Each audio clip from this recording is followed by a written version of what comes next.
You saw the title of the video, and you might be wondering who I am. I'm mainly a video game developer, and I make smaller Flash-style games. But I just finished college for game design, and I decided I wanted to make a card game. So here's Roblox, which is a small cooperative card game for up to 4 players, which I'm getting ready to launch. And here's the story of how I made it.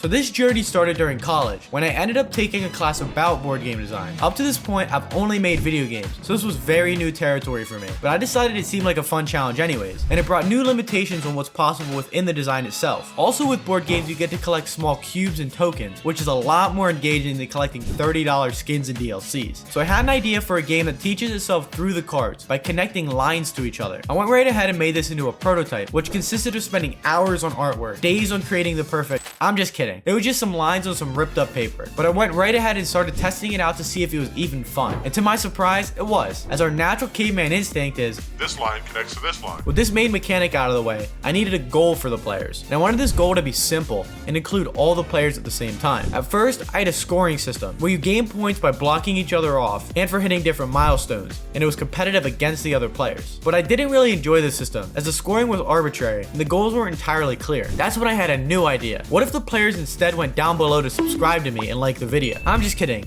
The actual idea was to tie the goal to the rotation of the cards, making the planning of the lines a core mechanic. This idea got my attention right away, so I went to work getting it tied into the theme of the game. I brainstormed many themes: Battletoads, a cow tipping game, a game about the government using spy pigeons to look over society, but eventually I just landed on the boring one of planning out a city. So I changed all the lines over to roads, and the new goal was to build houses by connecting 2 red spaces together. This goal was very clear for players, and it was directly tied to the main mechanic, so it was a win-win. I then added scale with the amount of players, so as a group, 1 house needs to be built for each player to live in the city, unless you're a millionaire, in which case, build as many houses as you want, I can't stop you. So with the 2 main mechanics down, I started testing the game. I would make changes by just printing out new versions and trying it directly. And within this testing, I noticed players would help each other to see the available options. So I decided to lean into this even further, and I changed the game to be fully cooperative. A change like this is great, right? Well, not entirely, because a major change like this leads to a whole new set of issues. Let me explain. Within cooperative games, the design of the game dictates the experience a lot more heavily than competitive games do. For competitive games, the players can act as a sort of self-balancing system, as if one player gets too powerful, the others can team up against them and make sure that powerful player has the worst gaming experience of their life. On the other end, cooperative games don't have this luxury, because if the game itself is too powerful, the players instead will team up to throw the game away. This led me towards my first major design decision, which was to make the game on the easier side on purpose. Now you might be questioning, what if a player enjoys having a challenge? Well, I have an answer for that as well. So I'd make the game on the easier side where you win around 75% of the time. And then I would include challenges as an optional thing, making it so players can scale the difficulty of the game as they want. These challenges were very simple, such as building an extra house, starting with 1 less card, or everyone play the game while blindfolded.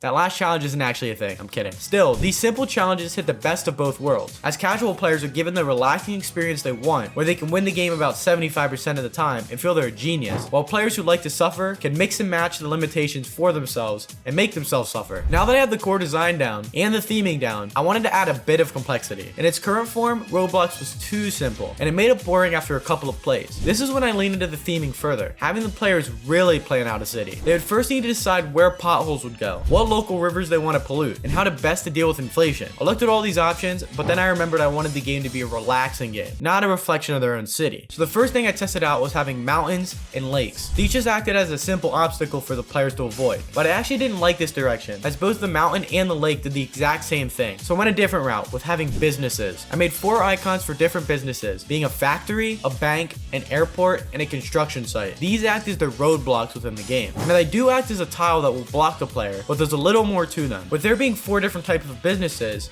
you really have to plan out the city, because 2 businesses of the same type can't be beside each other, as I personally have never seen 2 airports beside each other, and 2 factories beside each other is never done in real life. Right? Either way, this system was very easy to follow, and you could quickly see all your available options. You could look at your cards, look at the board, and clearly see big orange spot can't be beside big orange spot. After all these design decisions, I ended up with a lightweight game that I found to be a great relaxing time. I tested it out at PAX Unplugged, and I got great feedback, and made a bunch of little tweaks to the game to balance it out further. And I'm now looking into launching the project soon on a crowdfunding space. So if the game sounds interesting to you, go down to the description and join the mailing list on my website, and you can get updates on it. and I'll be sure to update you with details about the project. And if the game doesn't sound interesting to you, still go down below and join that mailing list, because it's free after all, and I might end up giving some games out for free on top of it. Another way you can see updates is on my Discord, which you can also join down below in the description. And in there I talk about any of my projects, video games included. Other than that, if you made it this far, subscribe and like the video.